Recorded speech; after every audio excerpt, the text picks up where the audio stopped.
Hey, what's up, guys? So I wanted to hop on here and kind of just like tell a quick story about my kind of journey up into this point and how I'm kind of making the transition from being a musician for hire to an artist. I'm currently in that process right now. I'll just start from the beginning. I basically, in 2011, January 1st, 2011, I moved away from Charlotte, North Carolina to Lenoir, North Carolina to join a band. And some people are like, oh yeah, I know Charlotte. It's a pretty, decent sized city, has a decent music scene. Why would you move out of a town that opportunity kind of steps, in the right direction, to go to a town that you probably never heard of? Well, the point of the matter is that I didn't know what I was doing. I just knew that I wanted to play music. I just knew that my attempts to play music with people in Charlotte just wasn't happening.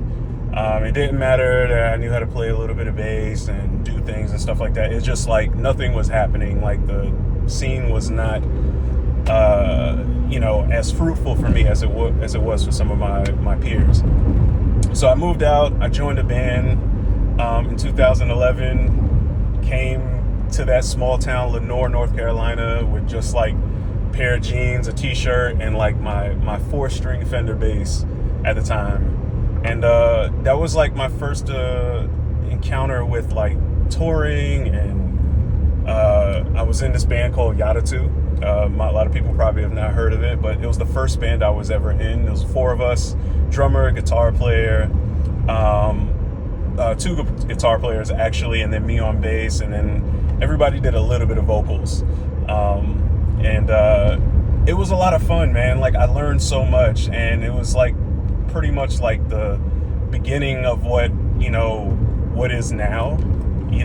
Like I spent a lot of time just like writing music with them and like learning about like chemistry with the band and how important that is, and being able to tour and like stay multiple nights with people that you're gonna see every day, and like learning personalities. And I keep talking about personalities and chemistry. It's at this point in the game that's still really important. But I wanted to like talk about the transition from that, because I think it was 2015 that the band, we stopped touring, we dropped an album, and then we quit the band altogether. And I did my own thing for a little bit. I started writing my music, and then I joined another band, and I was in this rock and soul project for a while and did a whole bunch of touring with them. And maybe some of you may have heard of The Broadcast. They're a really awesome rock and soul band based out of Asheville. I kind of like have been like it just became like a habit. It was like I was leaving one project, then I would write some music, and then I would go to jam sessions, and then somebody would hear me play, and then they'd be like, oh, like come join my band, and then I would join the band.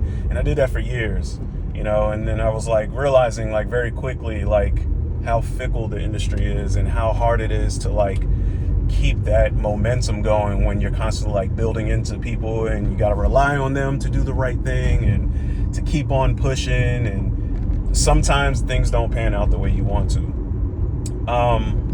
So I eventually left that band, started to do my own thing again, and then I started to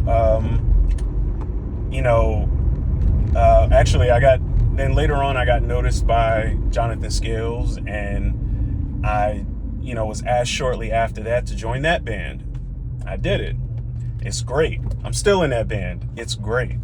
And through the years, I've been with Jonathan now at this point for about 6 years, and it's been great. We've done albums together. We've toured the world together. Spent a lot of time with him learning ins and outs of like being an artist and supporting yourself, and like really like getting to the nitty-gritty details and the nuances of like being an artist versus a musician for hire. Getting into this, I knew that being a musician for hire was like a great way to make some money, like right away. Oh, I play bass? Cool. You need a bass player. Let me play. Like that was it. You know what I mean? It was like, cool. They hire me. I make $100, $200 here, and did that like 6 days a week, and it was great. You know what I mean? And then I was like, man, started touring with Jonathan, and like things started to change a little bit, and I started to realize, like, man, like this guy's been supporting himself a lot, and he's done so many things just on his own, not as a hired musician. So it was really inspiring to see that, and it like really sparked a new path for me. It really sparked the idea that, man, I can do this thing and then have my thing and that be it. Like, I have nothing against being a hired musician. I have friends that have, like, you know, they've toured with Janet Jackson, they've played with, you know, Toto.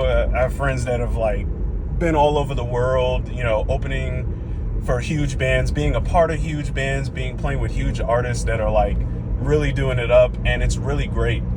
I've never gotten those calls. I've never got the call that was like, oh, yo, Elon, here's a tour with, you know, somebody big, insert big name here. It goes on for this amount of time. We need a bass player.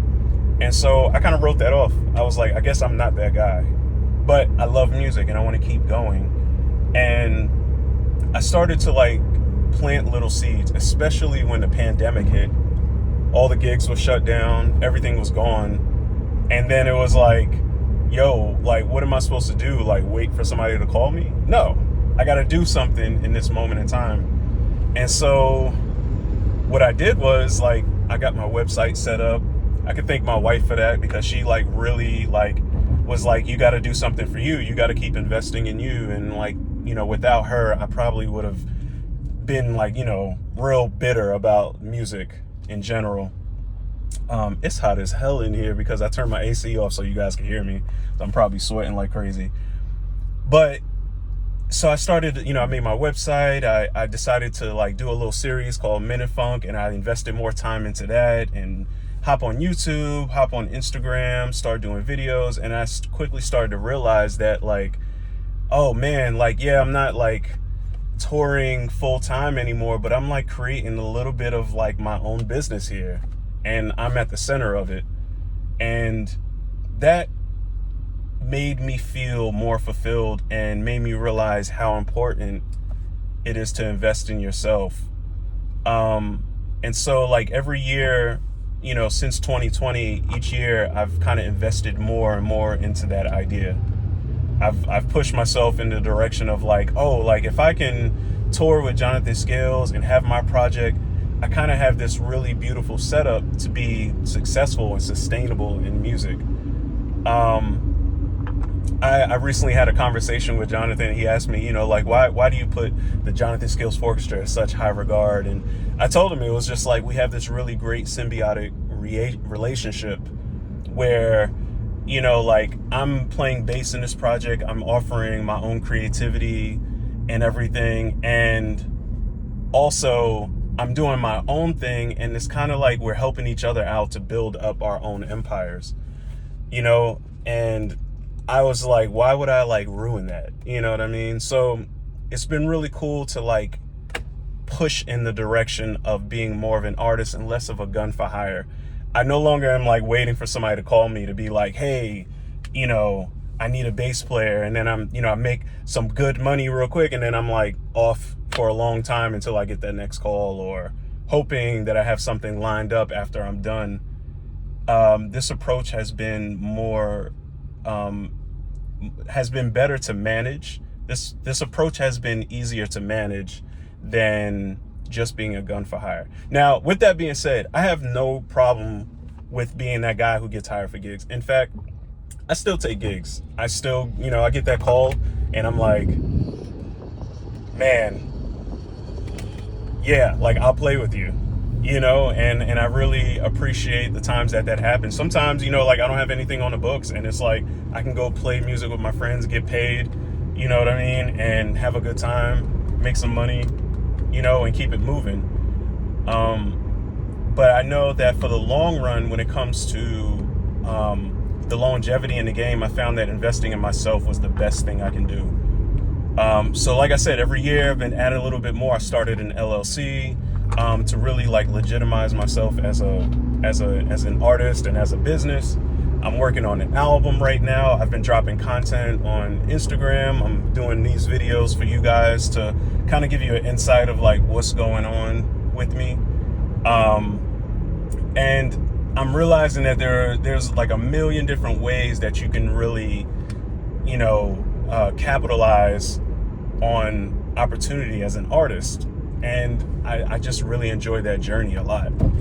I don't know who this video is for in particular. I just wanted to like get the ball rolling and like see, put the feelers out there, because I really wanted to get into like long form content on YouTube and really start to, get engagement with you guys so that you know who I am as an artist. And also, maybe I can help somebody else in the process that's also trying to think about whether or not they want to do, the artist route versus like being hired as a guitar player or hired as a background singer. Maybe you have what it takes to be an artist. Maybe you have, the guts and the ability to take on risk as the centerpiece of your whole business.